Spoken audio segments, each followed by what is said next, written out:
প্রথমেই কাবাকে তৈরি করলো ফেরেশতারা, তারপর তৈরি করলো সৈয়দনা আদম, ওনার হাত লাগলো। সৈয়দনা নূহ আলাইহিস সালামের সময় এমন প্লাবন হলো, বন্যা, ফ্লাড, ড্রাস্টিক্যালি ফ্লাড, সব ভেঙে চুরে শেষ, কাবাও শেষ।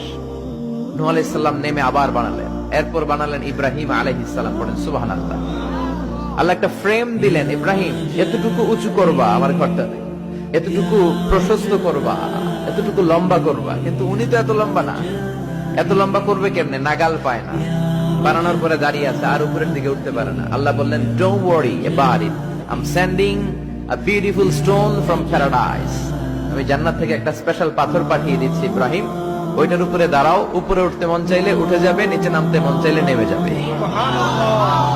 মাকাম ইব্রাহিম, জান্নাত থেকে আসা ওই পাথর কাবা ঘরের পাশে আজও আছে না নাই?